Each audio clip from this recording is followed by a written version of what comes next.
Harapannya ada 7 Pak Bambang yang mesti Ya. kita perjuangkan. Salah satunya yang paling vital sekali di Karanganyar itu menggenjot angka lulus kuliah, lulus S1, Hmm. S2, S3. Data BPS terakhir itu kita melihat Karanganyar masih di bawah 29, sekian persen yang baru lulus S1, S2, S3. Ya. Nah, kita berharap dengan program yang kita tawarkan nanti, Kartu Karanganyar Unggul, Ya. untuk warga menengah ke bawah, itu mereka biar bisa kuliah gratis. Hmm. Saya percaya dengan pendidikan yang bagus akan menurunkan angka kemiskinan. Hmm. Kan angka kemiskinan. Angka kemiskinan di Karanganyar sudah di bawah 10%, 9% sekian. Ya, insya Allah kita kejar bagaimana caranya Ya.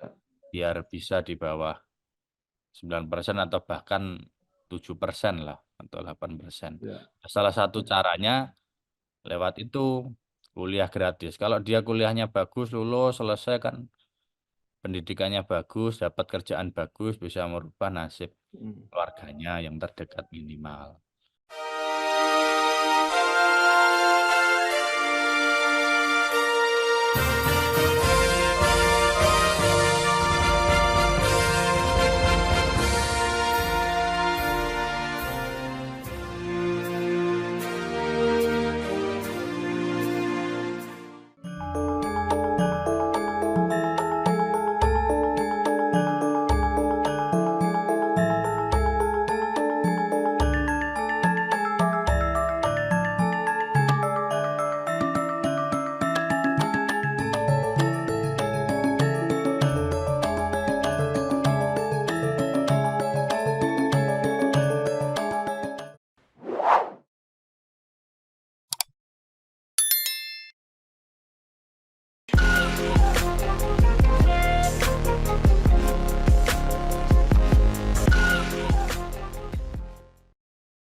Assalamualaikum warahmatullahi wabarakatuh. Bersama saya Bambang Sadono di kanal Inspirasi Jawa Tengah. Mudah-mudahan kanal ini selalu bisa memberi inspirasi, motivasi, dan edukasi. Kami sedang mempersiapkan beberapa video wawancara untuk ikut memantau pilkada serentak, termasuk pemilihan bupati dan wakil bupati Karanganyar periode 2024-2029.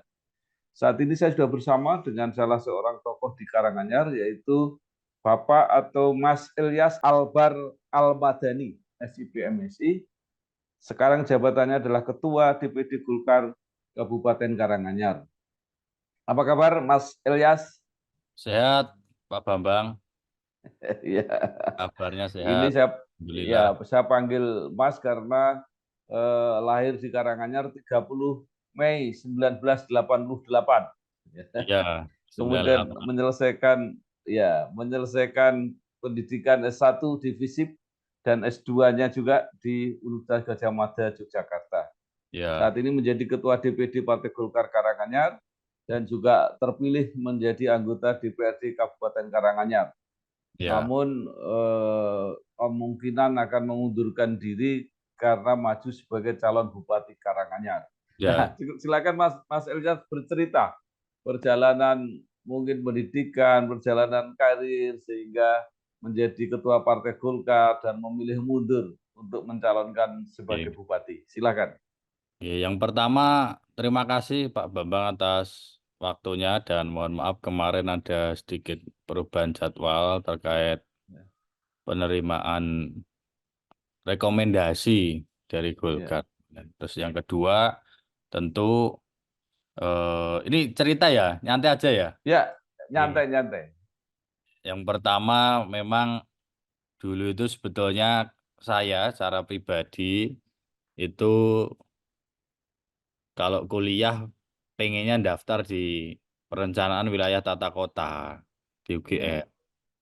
Cuma saat itu ndak keterima, saya keterima di politik pemerintahan di Visipol UGM. Saat itu ya aktif juga di organisasi kampus begini dan ya, begitu dan lain sebagainya. Terus kebetulan di Karanganyar teman-teman meminta saya untuk sebagai ketua AMPG saat itu. Ya. Jadi pas mahasiswa juga aktif di AMPG saat itu. Setelah selesai kuliah, sebetulnya tahun 2019 itu saya kepengen nyalek dari AMPG. Ya. Cuma umurnya kurang 2 bulan saat itu. Umurnya kurang 2 bulan, ya udah saya aktif di AMPG saja dan kebetulan di AMPG Karanganyar kita dapat caleg bagus, pemuda-pemuda bagus, dapat caleg di 2 dapil. Kebetulan 2 caleg itu dari AMPG kepilih semuanya jadi anggota DPR. Ya. Di AMPG punya 2 kursi kemarin di Ya. Karanganyar, alhamdulillah. Nah, terus dari situlah mungkin teman-teman ketua Golkar kecamatan meminta kami untuk maju sebagai ketua DPD. Ya, saya saat itu ya berpikir-pikir karena ya habis selesai kuliah terus langsung ke partai. eh, Niat saya saat itu pengen daftar dulu di S2, cuma ya udah sambil Hmm. jalan terus kepilih sebagai ketua DPD itu Pak Bambang. Tuh. Terus Ya. didapuk untuk maju caleg di periode kemarin, alhamdulillah dapat suara 9.321 pertama kali saya nyalek Ya. dan kebetulan ya lumayan lah untuk newcomer dan pemuda Ya. seperti saya. Itu Pak Bambang perjalanan yang Ya. singkat. Baik. Oke. Ya. Sebagai ketua DPD Golkar pasti bertanggung jawab terhadap perolehan suara atau kursi di Ya. DPRD Karanganyar. Nah, mungkin bisa diceritakan capaian Partai Golkar di Pileg 2024 untuk DPRD Karanganyar. Capaiannya kemarin alhamdulillah kita dapat 9 kursi. 9 kursi itu ya cukup untuk maju sebagai calon bupati lah yang paling Hmm. syaratnya kan hanya 9. Ya, kebetulan di Karanganyar di dapil saya dapat 2 kursi, ketua dan sekretaris. Di dapil yang lain juga ada yang 3 kursi, ada yang 1 kursi, ada yang 2 kursi. Itu capaian dan kebetulan saya cek juga, kebetulan di Karanganyar 9 kursi itu ternyata masih tertinggi se-Jawa Tengah. Perolehan kursi DPRD di Kabupaten Karanganyar. Dan di tahun 2019 ya kebetulan Golkar di Karanganyar itu kursinya tertinggi juga Ya. jumlah perolehannya se-Jawa Tengah. Ya kita masih menjaga perolehan kursi, alhamdulillah masih tertinggi lah di Ya. internal Golkar se-Jawa Tengah, daerahnya masih tertinggi. Memang ada sedikit penurunan karena kita di sini eh, purna sebagai bupati selang setahun ada sedikit konfigurasi terkait dengan konsolidasi. Saya kira itu, Pak. Ya. Baik. Cuma Nah, dengan sembilan, tambahan ya. sedikit, yang muda-muda banyak sekali dari 9 kursi ini. Oh. Banyak yang muda, banyak yang muda, ada 30% yang muda yang kepilih Ya. dari 9 kursi ini. Jadi sekitar 3 orang itu muda-muda semua. Ya. Di bawah Ya. usia 30 tahun.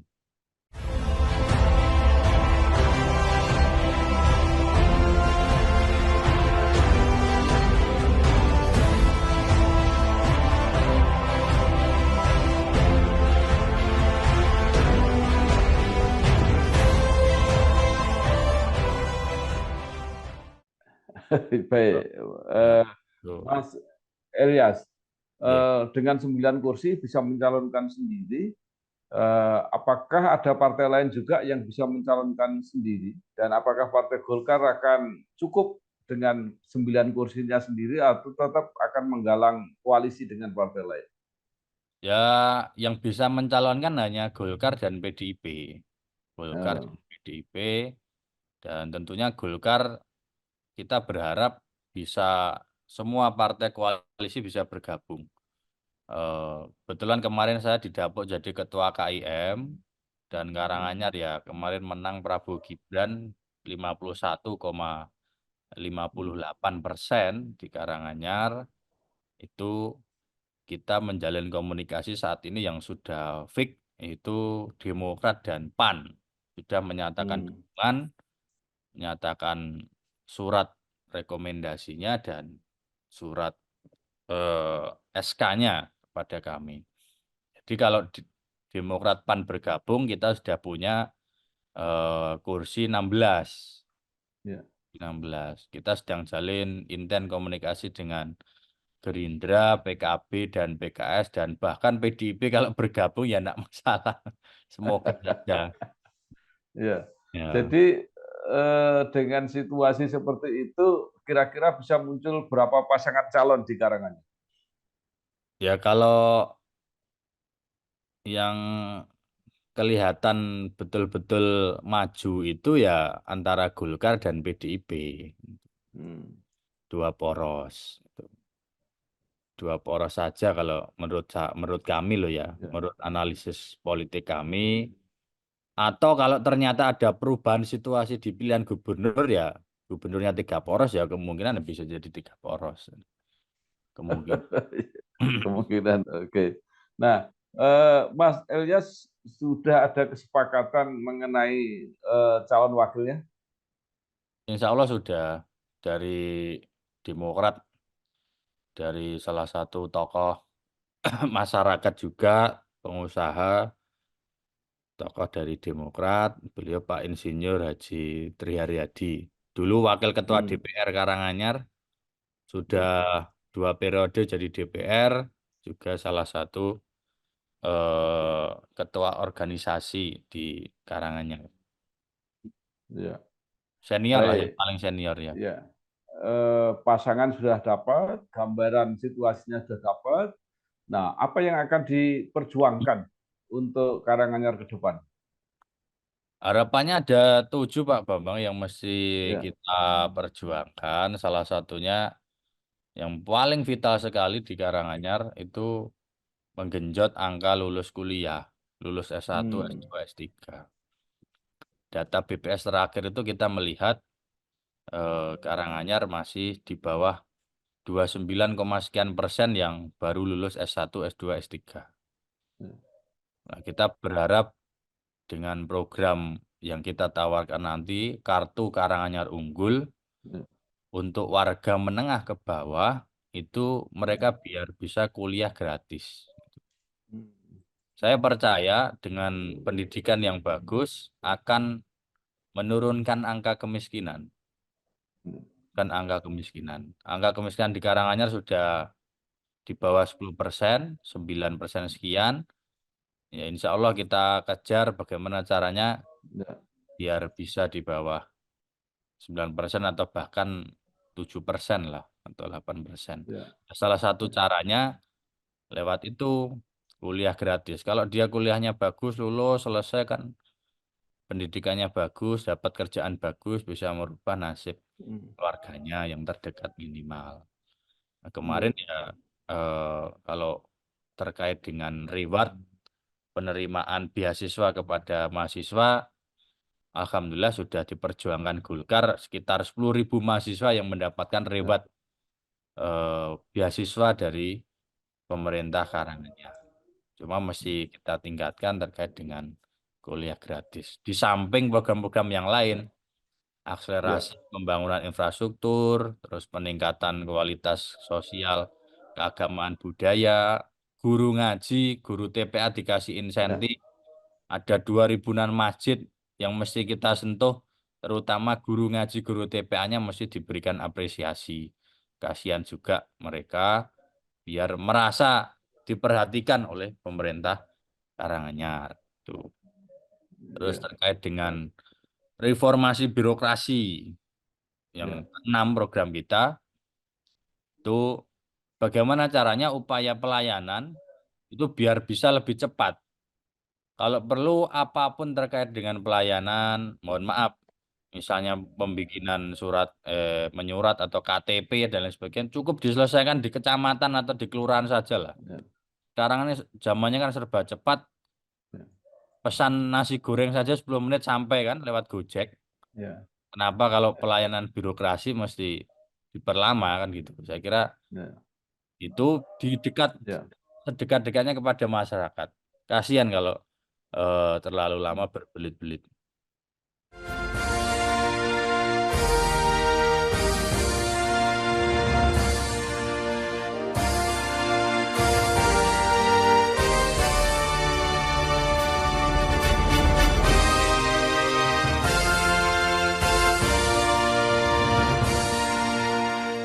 Iya, Mas Elias, banyak program tadi yang sudah dikemukakan.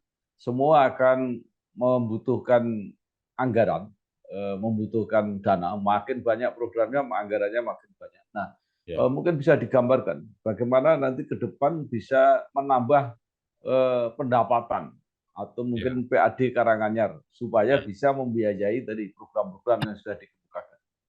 Ya, PAD kita itu kan sumbernya salah satunya kan dari wisata, dari pajak. Ya, Dari wisata, dari pajak, dan kebetulan PAD kita itu baru menyentuh ya sekitar belum sampai 300 miliar per tahun. Belum ya, sampai. Bagaimana caranya kita bisa menyentuh minimal 300 miliar per tahun? Minimal. Kemarin baru kalau tidak salah 100 sampai 150. Sedikit sekali masih, gara-gara pasca ya. pandemi COVID-19. Yaitu salah satu sektor dan perusahaan-perusahaan di daerah Karanganyar, terutama bagaimana caranya kita genjot dengan Hmm, pelayanan yang lebih cepat, terutama masalah reformasi birokrasi. Eh, hmm, biar mereka tidak terlalu terbebani, hampir ya, 50% separuh itu terbebani untuk masalah gaji pegawai. ya, Kalau ada plafon-plafon atau plafon anggaran yang sekiranya tidak diperlukan dan tidak menjadi prioritas, ya kita alihkan ke hal-hal yang prioritas. Hanya masalah skala prioritas kalau menurut saya, termasuk bagaimana caranya program-program yang terkait kuliah tadi bisa dijalankan. Ya, di samping dengan akses anggaran melalui teman-teman yang ada di provinsi atau di hmm, pusat dan meningkatkan PAD ya, salah satunya sektor pariwisata, sektor-sektor yang lain, kita tingkatkan lagi pelayanannya biar orang hmm. berbondong-bondong datang ke Karanganyar. Dengan datang ke Karanganyar bisa membawa apa eh, pendapatan yang bagus untuk Karanganyar. Kita tidak Ya. semuanya bisa mengandalkan semua aspek dan sektor, cuma pariwisata kita sangat-sangat sangatlah unggul. Baik, secara umum di banyak wilayah salah satu potensi itu tetap di pertanian Ya, dan Karanganyar juga punya potensi karena dekat dengan mungkin hinterland dari kota Solo itu pengembangan industri. Nah, ya, bagaimana dua dua bidang ini mau dikembangkan di Karanganyar? daerah-daerah daerah apa? Memang betul kita kan daerah penyangga Kota Solo, industri pertanian pariwisata dan industri kita bagaimana caranya?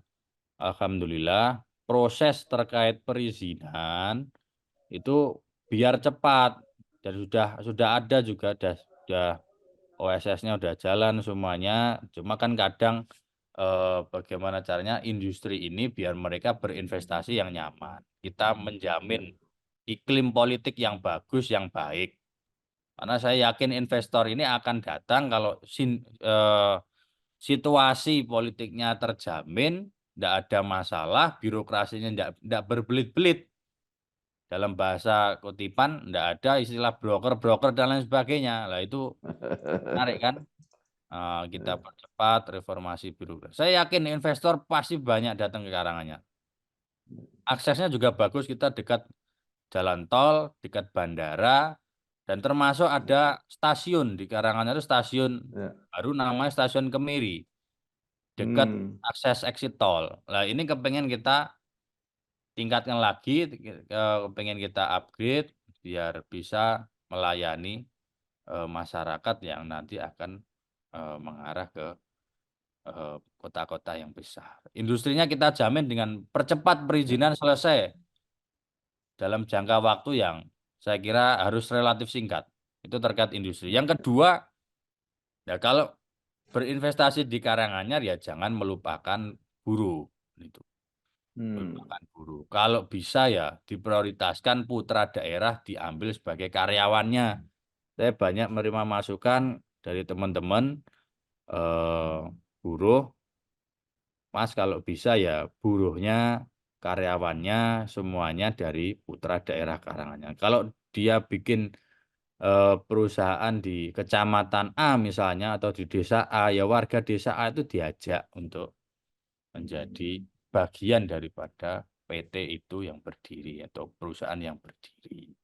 Dan gajinya ya Alhamdulillah di Karanganyar masih UMR-nya tertinggi seluruh raya selama beberapa tahun terakhir ini. Jadi kita jamin industrinya bagus, investasinya mudah, baik. Cuma jangan lupakan buruh juga harus diperhatikan. Kita menjadikan titik temu. Pertanian terutama, Alhamdulillah tiap tahun beras kita surplus di Karanganyar, ya kita jaga. Lah ruang-ruang tadi jangan sampai semua lahan ini jadi perumahan. Nah, biar pertanian bisa tetap jalan dan akses pupuk. Ya, masalah di Jawa Tengah ini kan banyak ya Karanganyar ya. Bagaimana caranya kita bisa memberikan akses mereka yang pupuknya biar banyak, luas. Kalau perlu malah kita bekerja sama dengan PT Pupuk atau ada perusahaan daerah yang bisa melakukan inisiasi hal itu. Ada namanya di sini PUD Aneka Usaha. Usahanya bisa macam-macam, mungkin bisa penerbitan membuat pupuk organik atau kerjasama dengan PT terkait untuk bisa memproduksi pupuk kimia lokal Karanganyar. Itu salah satunya. Kita Ya, jagalah beras kita biar surplus terus. Jangan sampai inflasi baik. naik.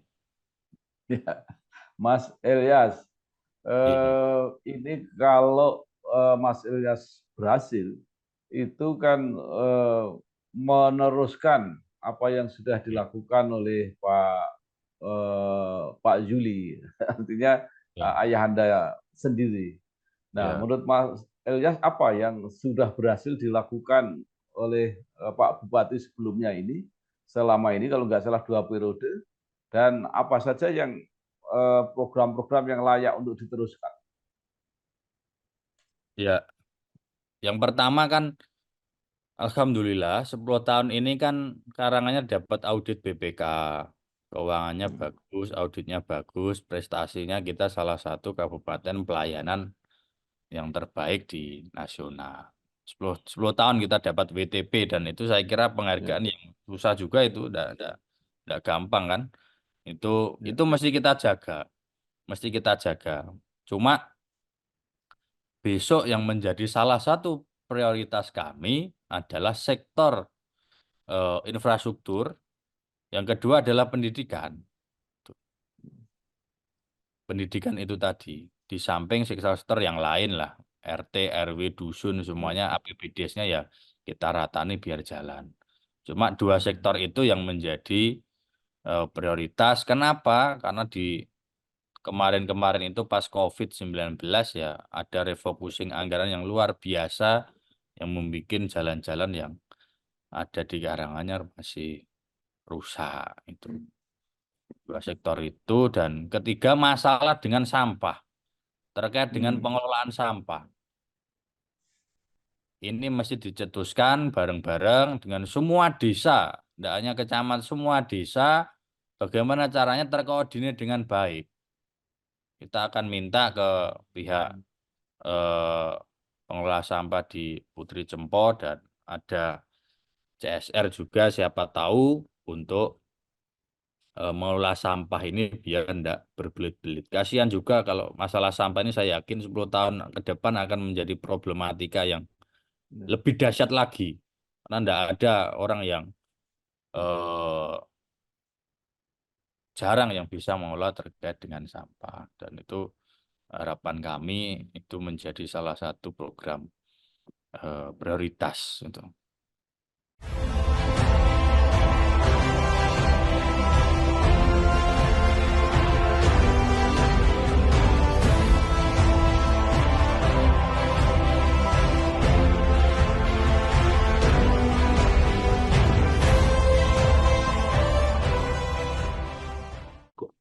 Nah, jadi kalau dirumuskan gitu supaya lebih gampang untuk masyarakat Karanganyar Ya. mengenali. Jadi apa secara Ya. secara rinci gitu yang akan dilakukan oleh Mas Ilyas dan pasangannya nanti kalau terpilih menjadi bupati dan wakil bupati. Oh, ada tujuh. Cuma visi misi Ya, mestinya saya share, tapi ada tujuh yang menjadi paling vital sekali jalan. Jalan harus hmm, mulus, harus mulus karena ya COVID kemarin kan jadi persoalan, ada ya, refocusing. Yang kedua, kuliah gratis tadi. Kuliah ya, gratis menjadi salah satu hal yang paling penting di Karanganyar biar SDM kita tambah naik. ya, Terus terkait persoalan yang saya kira mesti dicetuskan bersama terkait dengan pengelolaan sampah, bank sampah.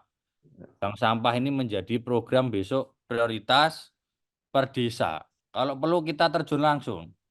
Kita terjun hmm, langsung datang per desa-desa untuk menginisiasi terkait persoalan sampah. Itu di samping program-program yang lain, bagaimana caranya pemuda olahraga ya ikut berperan, sepak bola kita biar bisa masuk Persika di Liga 2 itu untuk promosi pariwisata di Karanganyar. Di Solo Raya kan yang masuk sepak bola yang masuk Liga 1, Liga 2 kan kemarin Persis Solo, yang lain kan masih Liga 3. Lah itu untuk anak-anak muda dan kita membangun lah, membangun sirkuit kelas nasional untuk memberikan hobi kepada anak-anak muda. Karena promosi wisata itu penting sekali ya, dan di samping SDM-nya ya harus bagus, Pak Bambang. ya. Memang semuanya butuh biaya, butuh anggaran. Maka dari itu kita cari akses sebanyak-banyaknya untuk karangan. Ya, Mas Ilyas, terakhir, apa yang ingin Mas Ilyas sampaikan kepada masyarakat Karanganyar supaya bisa mendukung dan meyakinkan bahwa anak muda seperti Mas Ilyas juga bisa mengemban tugas memimpin Kabupaten Karanganyar. Yang pertama, yang terpenting adalah harus memiliki kemauan terlebih dahulu.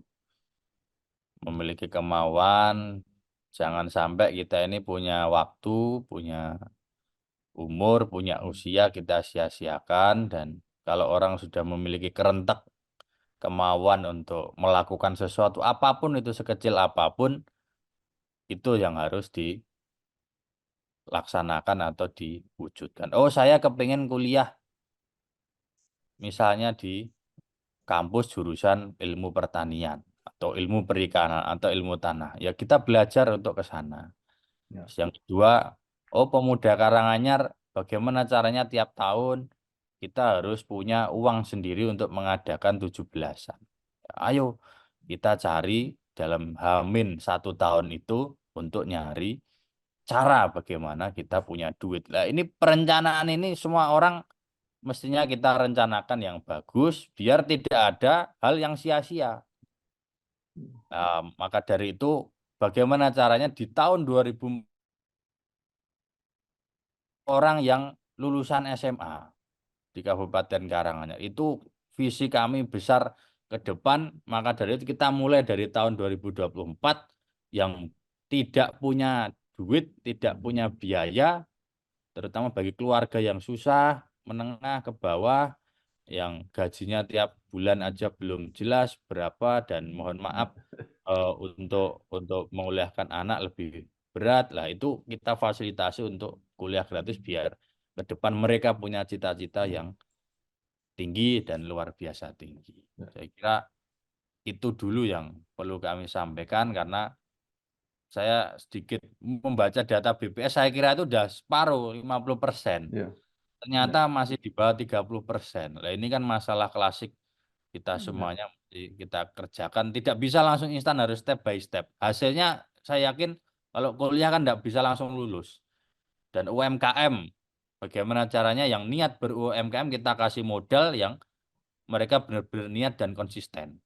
Kalau enggak ya mohon maaf, kita kasih duit terus duitnya malah enggak dipakai untuk usaha kan ya kasihan pemerintah kan gitu. Saya kira itu menjadi dua PR ke depan. Saya kira itu Pak Bambang. Baik, baik, terima kasih sekali Pak Iya. Ilyas Albar Almadani, SIP MSI, Ketua DPD Oke, Golkar Pak. Karanganyar, Ya. yang mempersiapkan diri untuk mencalonkan sebagai Bupati Karanganyar. Mudah-mudahan kalau semua lancar dan berhasil, benar-benar bermanfaat sebesar-besarnya untuk warga Kabupaten Karanganyar. Sekali lagi terima kasih, selamat berjuang, sukses. Wassalamualaikum warahmatullahi wabarakatuh. Waalaikumsalam. Terima kasih, G. Siap, Pak. Ngapunten saya itu G. kemarin